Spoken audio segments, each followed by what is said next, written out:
Hello friends, welcome back to part 2 video of Aghoris. ஒரு சாதாரண மனுஷனால் அகோரி ஆக முடியுமா முடியாதா? வாங்க வீடியோக்குள்ளே போகலாம்.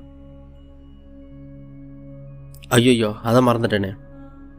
Hello friends, welcome back to our YouTube channel Varma's point. ஒரு சாதாரண மனுஷனால் கண்டிப்பாக அகோரி ஆக முடியும். நான் சொல்ல போகிற இந்த 9 தகுதிகள் ஒரு சாதாரண மனுஷன் எப்போ அச்சீவ் பண்ணுறானோ அவனால் அகோரி ஆக முடியும். இதுதான் அந்த 9 தகுதிகள். 12 ஆண்டுகள் கட்டாயமாக தவத்தில் இருக்கணும். அகோர குருவால் சடங்குகளை கற்றுக்கொள்ளணும். ஆன்மீக பலத்தை அதிகரிக்கணும். எவ்வளோ முடியுமோ அவ்வளோ ஆன்ம சக்தி அதிகப்படுத்தணும். அகோர சாஸ்திரம் படிக்கணும். நமக்கு எப்படி பைபிள், குரான், பகவத்கீதை இருக்கும், அதே மாதிரி அகோரிகளுக்கு அகோர சாஸ்திரம் ஒன்று இருக்குது. அதை கம்ப்ளீட்டாக படிக்கணும். எல்லா ஆசைகளும் துறக்கணும். சிவனாகவே தன்னை உணரணும். கோரவாசலை கடக்கணும். கோரவாசலை கடக்கணும்னா நம்ம சாதாரண மனுஷன் என்ன பண்ணுவோம், ஒரு ஷார்ட் டேர்ம் கோல், ஒரு லாங் டேர்ம் கோல் வச்சு அதை நோக்கி ஓடிட்டு இருக்கோம். பட் அகோரிகள் அதை பற்றி எதுவுமே திங்க் பண்ணாமல் கோ வித் ஃப்ளோவில் போகணும். மக்களை தேடி பெறக்கூடாது. எந்த ஒரு விஷயத்துக்காக மக்கள் கிட்ட போகவே கூடாது. சுழ விருப்பத்தால் எதையும் செய்யக்கூடாது. இது செஞ்சால் எனக்கு ஹாப்பியாக இருக்கும்னு சொல்லி அந்த விஷயத்த அகோரிகள் செய்யவே கூடாது. இந்த 9 விஷயத்தில் எப்போ ஒரு சாதாரண மனுஷன் பாஸ் பண்ணுறானோ அவன் அகோரி ஆகலாம். நம்ம எல்லாருமே நினச்சிட்டு இருப்போம் அகோரிகள் சிவனை மட்டும்தான் வழிபடுவாங்க அப்படின்னு. அது முற்றிலும் தவறு. நிறைய அகோரிகள் பல தெய்வங்களை வழிபடுறாங்க. அது என்னென்ன தெய்வங்கள் பார்த்தீங்கன்னா, காளி, பாலமுகி, பைரவி, பைரவர், வீரபத்ரர். சில அகோரிகள் பிணங்களே வழிபடுவாங்க. அகோரிகள் இருப்பிடமாக எதை சொல்கிறாங்கன்னா காசியை சொல்கிறாங்க. அதுக்கப்புறம் நேபாளத்திலும் நிறைய பேர் இருக்கிறதா சொல்கிறாங்க. இந்த காசியில் பார்த்தீங்கன்னா கங்கை ஆற்றுக்கு மறுபுறம் போனீங்கன்னா ஒரு காட்டுப்பகுதி மாதிரி இருக்கும். அந்த காட்டுக்குள்ளே வாழறதா சொல்கிறாங்க. எங்கே தான் வாழ்ந்தாலுமே கும்பமேளா நடக்கும்போது எல்லா அகோரிகளும் அங்கே ஒன்று கூட்டிடுவாங்க. ஒரு படையாக வருவாங்க. நம்ம என்ன நினச்சிட்டு ஒரு 10,000 20,000 அகோரிகள் தான் இருப்பாங்க அப்படின்னு.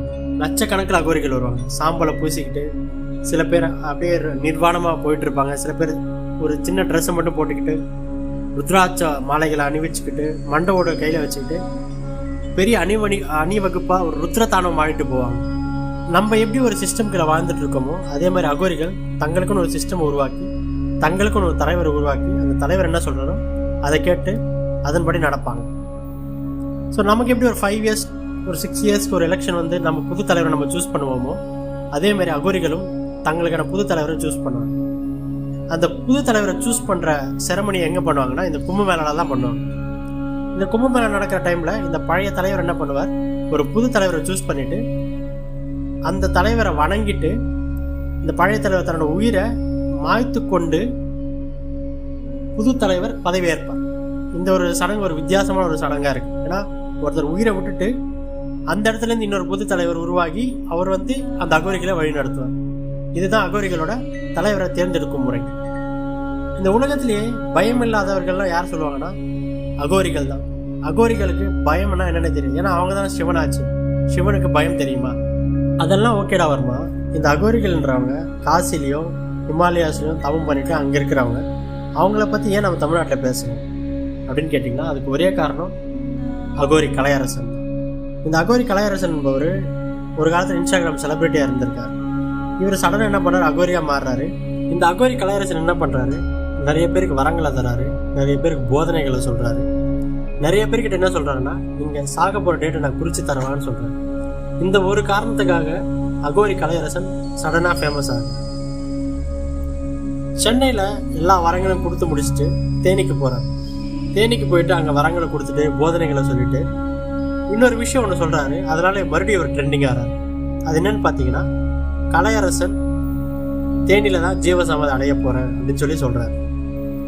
இவருக்கு ஃபர்ஸ்ட் ஜீவசமாதினா என்னன்னு தெரியுமா? ஏன்னா அகோரி ஆகணும்னா 9 தகுதிகள் வேணும்னு சொல்லி இந்த வீடியோ ஸ்டார்டிங்கில் உங்களுக்கு சொல்லியிருக்கேன். அதில் ஒரு தகுதியாக இவர்கிட்ட இருக்குமா? இல்லை. ஜீவ சமாதின்றது பெரிய பெரிய ரிஷிகள், அகோரிகள் பல வருடங்கள் தவம் இருந்து மூச்சை கட்டுப்படுத்தி தன்னோட மூச்சை கொஞ்சம் கொஞ்சமாக மாய்த்து கொண்டு சிவனடி சேர்றது தான் ஜீவசமாதி. இது கலையரசனுக்கு தெரியுமா தெரியாதான்னு தெரியல. பொறுத்திருந்தான் பார்க்கணும் கலையரசன் ஜீவசமாதி ஆறாரா இல்லையா. இது ஒரு பக்கம் இருக்க, இந்த நார்த்து சைடில் கொலை பண்ணவங்க இல்லை பெரிய வழக்குகளை மாட்ட குற்றவாளிகள் தண்டனை அனுபவித்து முடிச்சுட்டு அவங்க ஃபேமிலியோட சந்தோஷமாக வாழ்ந்துட்டு இருக்கும்போது மறுபடியுமே அவங்க மேலே பொய் வழக்க போட்டு அவங்கள ஜெயிலுக்குள்ளே தள்ளுறாங்க. அந்த மாதிரி இருக்கிறவங்க என்ன பண்ணுறாங்கன்னா காசிக்கு போயிட்டு அந்த கங்கை மறுக்கரை போயிட்டு அகோரிகளாக மாறிடுறாங்க. ஏன்னா அகோரிங்க மேலே போலீஸ் கை வைக்க மாட்டாங்க. நீங்கள் எந்த நியூஸுமே பார்த்துருக்க மாட்டீங்க. எந்த அகோரியுமே போலீஸ் அடித்ததாகவும் இல்லை அகோரி அரெஸ்ட் பண்ண மாதிரி எந்த நியூஸுமே நீங்கள் பார்த்துருக்க மாட்டீங்க. ஏன்னா அகோரிகளை தொடவே மாட்டாங்க. இந்த போலீஸ்காரங்களும் சரி, சென்ட்ரல் கவர்மெண்ட்டும் சரி, அந்த அகோரிகளை டிஸ்டர்ப் பண்ணவே மாட்டாங்க. எப்படி சென்டினென்டல் தீவில் இருக்க மக்கள் யாருமே டிஸ்டர்ப் பண்ண மாட்டாங்களோ அது மாதிரி இந்த அகோரிகளை டிஸ்டர்ப் பண்ண மாட்டாங்க. ஸோ குற்றவாளிகள் என்ன பண்ணுறாங்கன்னா அகோரியா மாறிட்டா நம்மளை யாரும் எதுவும் பண்ண மாட்டாங்கன்னு சொல்லி அகோரிகளாக மாறிடுறாங்க. இதுதான் இந்த அகோரிகளை பற்றிய முழு விளக்கம். சில பேர் அகோரிகள் வழிபடுறாங்க, சில பேர் போலீஸ் சாமியார்களை வழிபடுறாங்க. நம்ம சிந்திக்க வேண்டிய ஒரு விஷயம் என்னன்னா, எந்த சாமியை நம்மக்கிட்ட காசு கேட்குறோம். ஒரு சாமியார் நம்மக்கிட்ட காசு கேட்குறேன்னா அவன் கண்டிப்பாக போலீஸ் சாமியாராக தான் இருக்கு. ஸோ நீங்கள் உங்களை நம்புங்க, உங்களை சுற்றி இருக்கிறவங்களை நம்புங்க. யாரோ ஒரு சாமியாரை நம்புறதுக்கு நம்மளை சுற்றி இருக்கிறவங்களை நம்பினா நம்ம வாழ்க்கை நல்லாயிருக்கும். கொஞ்சம் சிந்திச்சு பாருங்க. இந்த வீடியோவை பார்த்ததுக்கப்புறம் உங்களில் எத்தனை பேர் அகோரியாக மாறலான்னு சொல்லி பிளான் பண்ணியிருக்கீங்க கமெண்ட்டில் சொல்லுங்கள். இந்த வீடியோ பிடிச்சிருந்தா லைக் பண்ணுங்கள், கமெண்ட் பண்ணுங்கள், மேக்ஸிமம் ஷேர் பண்ணுங்கள். அண்ட் நம்ம வீடியோவை நிறைய பேர் சப்ஸ்கிரைப் பண்ணாமலே பார்த்துட்ருக்கீங்க. மறக்காமல் சப்ஸ்கிரைப் பண்ணுங்கள் அண்ட் பெல் ஐக்கானை கிளிக் பண்ணி வச்சுக்கோங்க. இன்னொரு வீடியோவில் உங்களை சந்திக்கிறேன். Until then, take care and bye.